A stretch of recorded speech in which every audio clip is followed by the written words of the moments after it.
Pendant la guerre d'Algérie, il y a eu les partisans de l'OAS et de l'Algérie française, il y a eu les partisans de l'indépendance et de la violence FLN, et puis des personnalités ont emprunté des chemins de traverse, parmi lesquels Jacques Chevalier, le dernier maire français d'Alger. Et pour en parler, eh bien, je reçois son biographe, Michel Barbier. Madame, bonjour. Bonjour. Merci d'être sur TV Liberté. Vous êtes connue comme chanteuse, et cela vous liera à l'Algérie. On en reparlera dans un instant. Votre dernier album s'intitule Mais Marche. Vous êtes chanteuse, comédienne. Vous avez été la secrétaire de Joséphine Baker. Vous avez été la créatrice dans les années 80 du fameux Gala de la presse.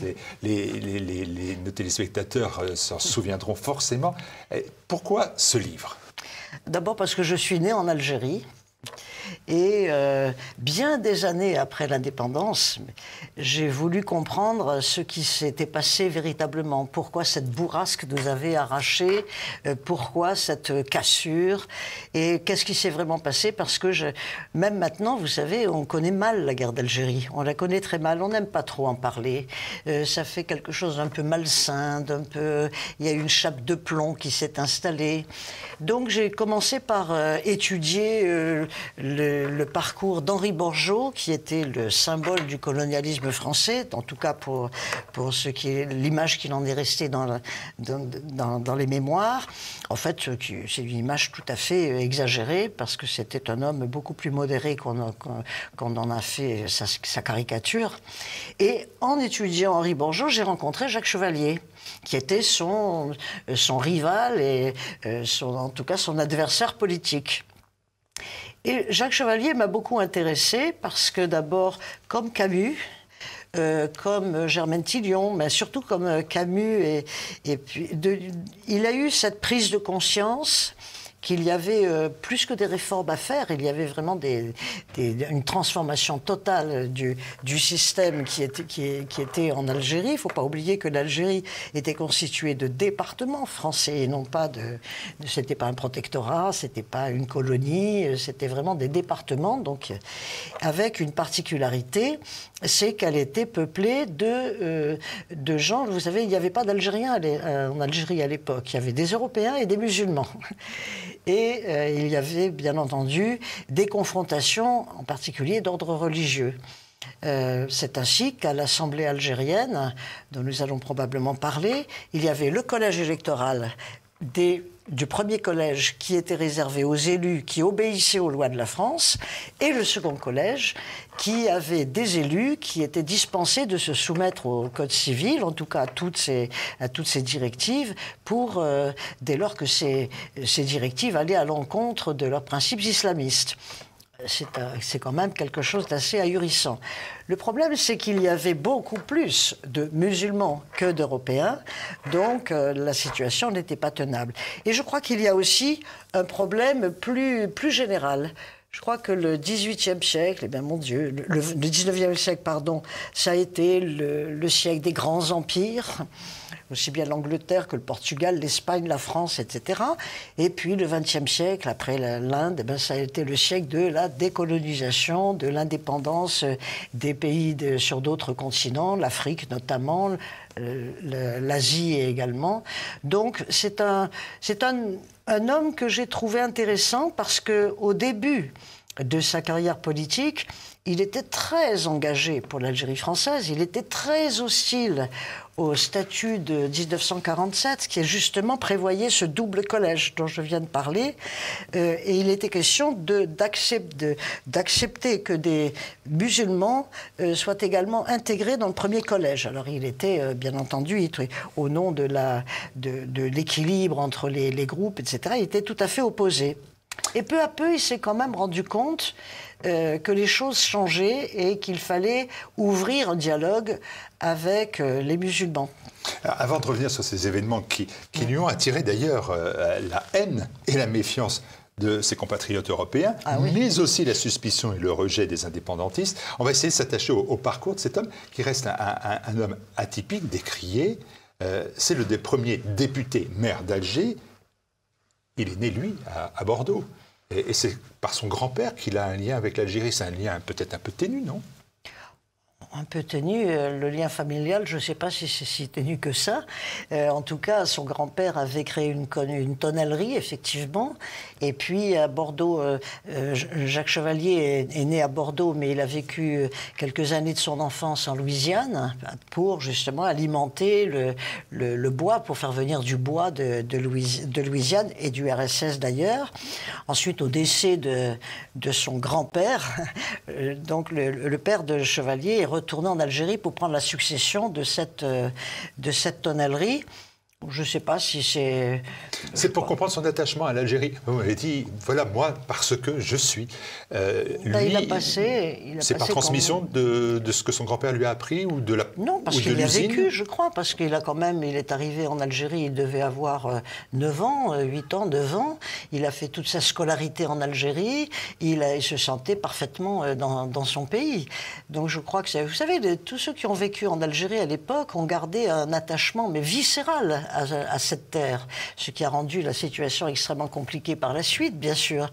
Et je crois qu'il était dans cette mouvance. Les premiers engagements de Jacques Chevalier, il va quand même être futur ministre de Mendès France, mais ces premiers engagements, si on peut les définir, il est catholique, oui, anticommuniste, violemment, partisan des Croix de Feu et du colonel de Larocque, c'est un patriote.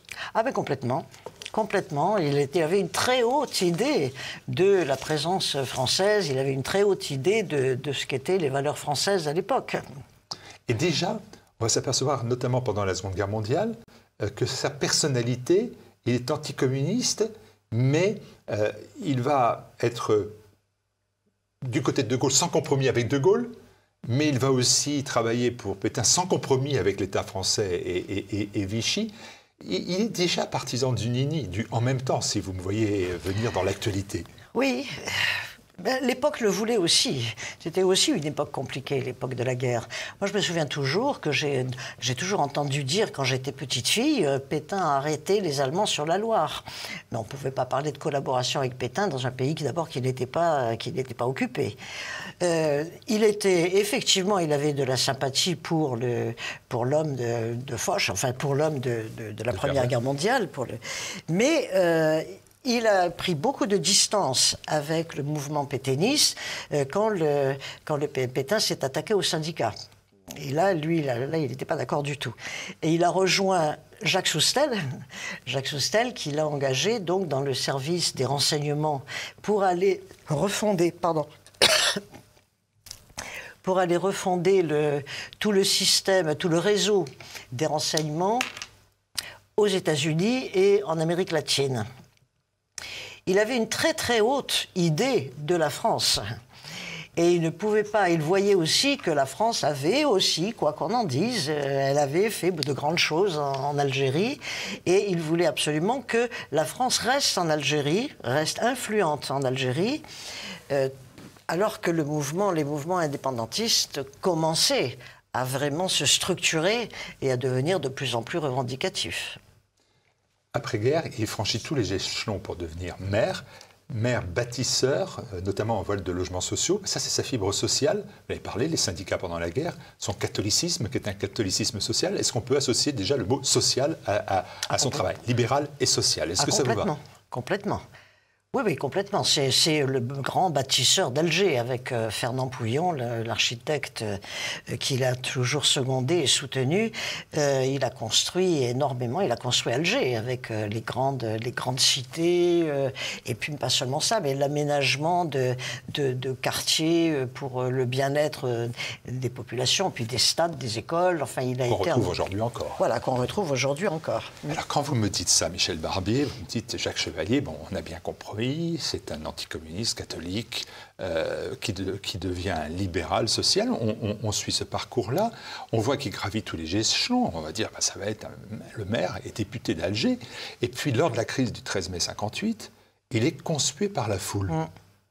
Comment on arrive à cela? Comment on arrive du portrait que vous venez de faire à d'un seul coup la foule qui va le huer? Vous-même, vous dites, vous avez été manifesté à lui, contre lui. Tout le monde criait à mort Chevalier. Là. À mort Chevalier.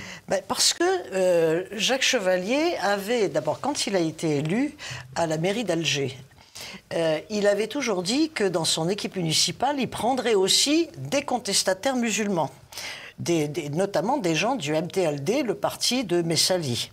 Il l'a fait. Il pensait qu'il fallait que la mairie devait faire un travail en commun pour toutes les gens qui habitaient ici, au-delà de leurs appartenances religieuses et sociales.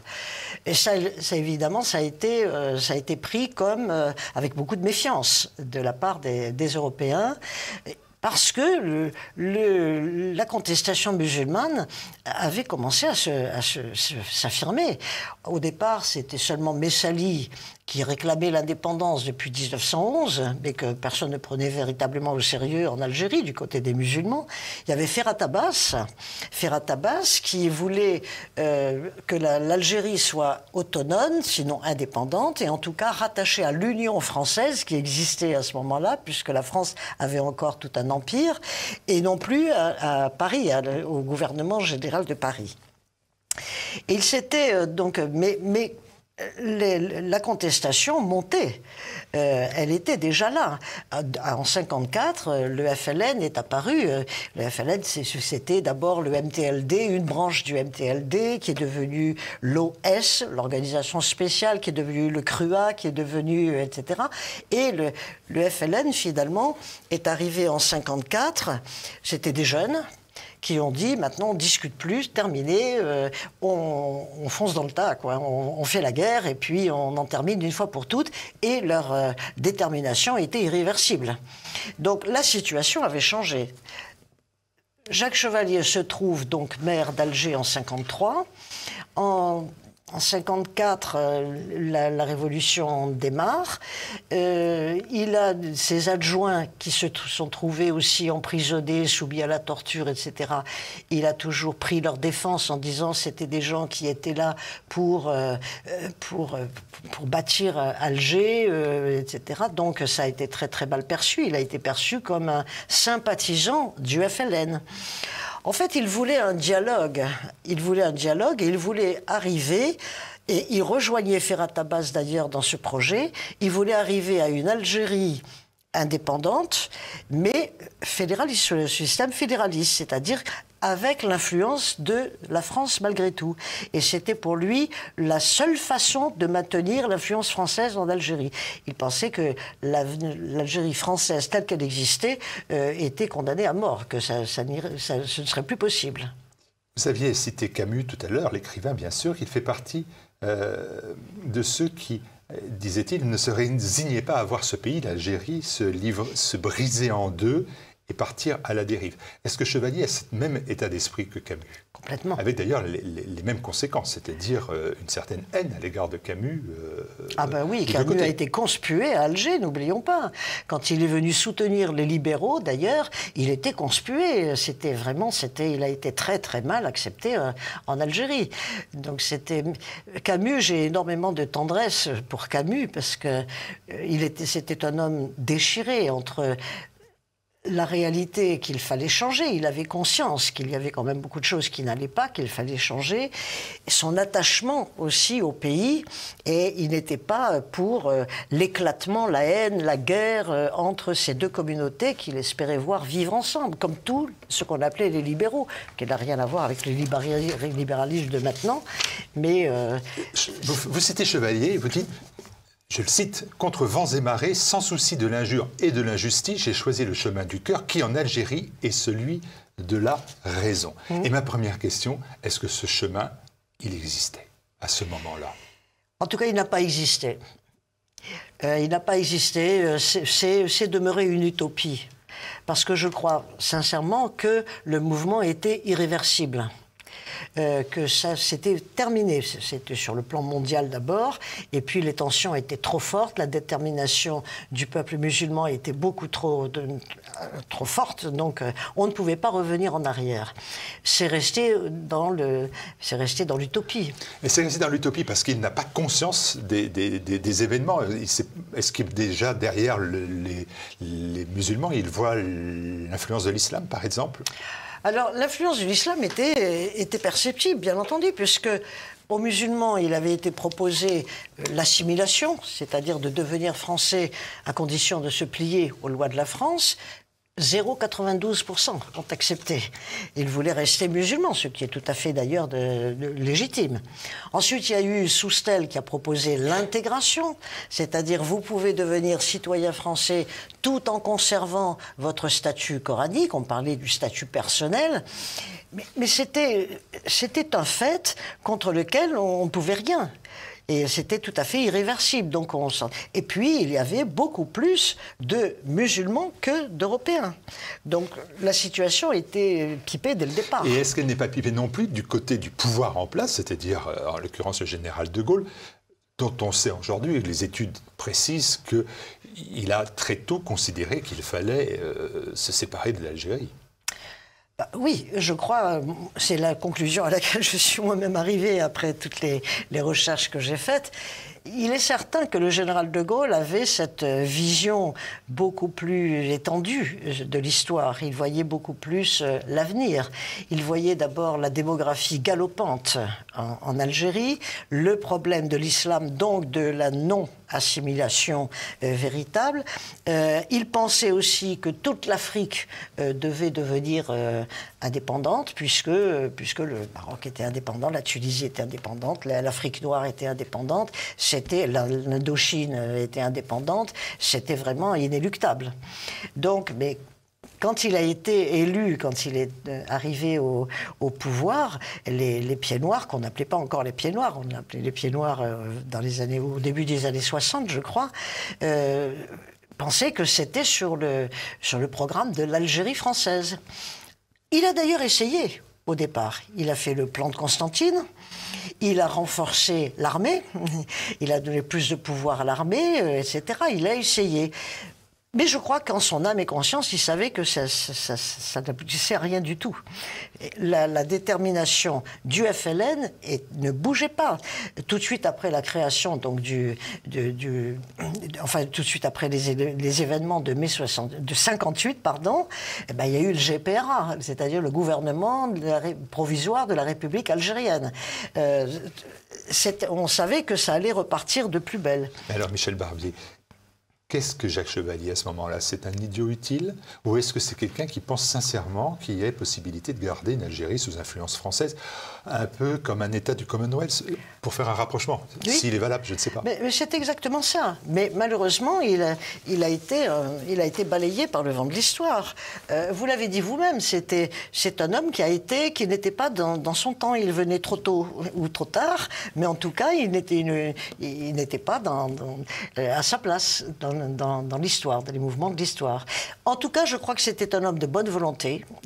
Ça, j'en suis persuadée. C'était un homme d'une très grande générosité, d'une grande ouverture d'esprit, d'une grande faculté de dialogue, et qui a été terriblement conspué, incompris à la fois par les Européens d'Algérie que par les contestataires. Enfin, Messali, on dit que Messali a parlé pour la première fois d'un néocolonialiste, qu'il aurait inventé ce mot à l'adresse de Chevalier. C'est-à-dire qu'il voyait en Chevalier, effectivement, un néocolonialiste, c'est-à-dire quelqu'un qui faisait semblant de soutenir la cause de l'indépendance algérienne, mais qui, en fait, cherchait avant tout à maintenir la France en Algérie, quoi. Malgré les déboires, ironie de l'histoire quand même, malgré les déboires et le discrédit que vous venez d'évoquer, c'est néanmoins à lui que firent appel le général Salan et le chef de l'OAS, Jean-Jacques Suzini, dans un climat toujours plus trouble d'ailleurs, pour essayer de trouver des accords. Alors, c'était évidemment, l'OAS est arrivé, comme tout le monde le sait, c'était un mouvement militaire après le putsch de 61, et il y a eu les accords d'Évian en mars 62. Ces accords d'Évian n'apportaient en fait aucune garantie sérieuse. Personne ne les prenait vraiment au sérieux. Donc à ce moment-là, l'OAS cherchait à représenter les Européens d'Algérie et ils vous ont essayé d'avoir un contact, un dialogue directement avec le FLN. Naturellement, De Gaulle était complètement chassé. Il n'était plus question de discuter avec De Gaulle pour avoir un modus vivendi pour que les pieds noirs restent en Algérie, dans leur pays. Et ils ont effectivement fait appel à Jacques Chevalier. Jacques Chevalier qui a été toujours considéré, aussi bien autrefois par Mendès France que maintenant, qu'à l'époque, à la fin de la guerre, par les gens de l'OAS, comme un modérateur. C'est-à-dire quelqu'un qui était le seul à véritablement pouvoir entamer un dialogue constructif entre les deux parties. Député maire d'Alger, secrétaire d'État aux armées, ministre de la Défense dans le gouvernement Mendès France. Et pourtant, ensuite, après tout cela, pour Chevalier, ça va être une nouvelle vie, mais plus encore, une nouvelle citoyenneté. Ça aussi, c'est encore pris comme un acte de trahison à l'état pur. Il va choisir de devenir algérien. Je ne suis pas tout à fait d'accord avec vous quand vous dites un acte de trahison parce qu'il a choisi la citoyenneté algérienne. Ça confirmait, si vous voulez, dans l'esprit de certains Européens qu'il était... Oui, bien entendu. Mais je ne suis pas sûr qu'il y ait eu vraiment beaucoup de rancune à ce propos-là. Peut-être, mais enfin, je ne sais pas. Ben, il a pris la citoyenneté algérienne parce que d'abord, il n'y avait pas le choix. Il fallait choisir. Il n'y avait pas de double nationalité. On était ou algérien ou français. Donc, il a choisi la citoyenneté algérienne. Il a continué son travail de construction, toujours avec Fernand Pouillon. Et on lui doit les grandes stations balnéaires qui se sont créées. On lui doit beaucoup de choses qu'il a faites après l'indépendance. Et puis finalement, quand Boumedienne est arrivé au pouvoir, il a mis un frein aux efforts touristiques que faisait l'Algérie, parce qu'il y avait d'autres urgences, et les travaux se sont arrêtés. Et Jacques Chevalier est mort d'ailleurs à Alger. Et il a été, lors de son enterrement, il y a eu énormément de petites gens qui sont venus pour lui rendre hommage. Monseigneur Duval, qui était resté en Algérie aussi. Et il y a eu simplement un petit entrefilet dans le journal. Jacques Chevalier, ancien maire d'Alger, est mort. D'où l'idée de reconstituer, de restituer le parcours d'une personnalité dont on a dit qu'il n'était pas... Dans le fracas des événements, forcément, il n'était pas à sa place, tout simplement. Il n'était pas à sa place. Vous savez, la période était tellement compliquée. C'est tellement compliqué, la guerre d'Algérie. On a trop tendance à voir la guerre d'Algérie dans une optique. Alors, on prend position pour l'un ou pour l'autre. Mais tout était mêlé, tout était en contradiction. C'est vraiment la haine-amour constamment. Même les relations actuelles restent sur ce plan-là. Alors, donc, je crois qu'on ne peut pas avoir de jugement définitif. Il faut vraiment voir tout ce qui s'est passé et surtout, ce qu'on oublie toujours, tout ce que les gens ont ressenti. Parce qu'ils n'ont pas pensé la guerre d'Algérie, ils l'ont vécu et ils en ont souffert. L'Algérie, on le voit bien, c'est quelque chose qui vous a marqué, comme tout à chacun. Vous l'avez... À quel moment vous avez pu oublier cela? Est-ce que quand on est la secrétaire Joséphine Baker, on n'a plus le temps d'être attaché à ça ou ça restait viscéralement attaché à vous?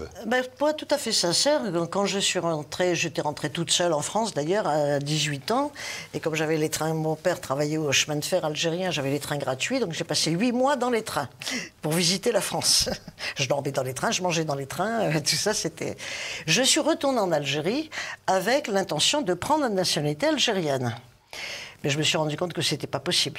Parce que même si moi, je me considérais comme algérienne, jamais les Algériens ne me considéraient... En plus, j'étais une femme, hein, donc c'était compliqué. Je suis retournée plusieurs fois et je n'ai plus voulu... Et puis j'ai plus voulu rien savoir de l'Algérie. Vraiment. Et rien de la France non plus, d'ailleurs. Je suis allée en Suède, je suis installée en Suède. Là, vraiment, on ne parlait pas, il n'y avait ni algérien ni français, c'était très bien.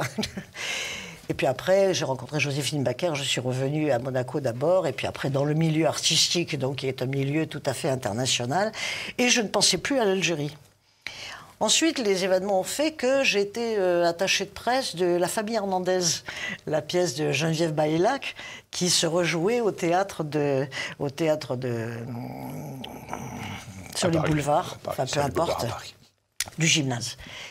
Et là, j'ai été très étonnée de voir le nombre d'associations de pieds noirs. Je croyais que les pieds noirs s'étaient complètement dissous dans la société, que ça n'existait plus.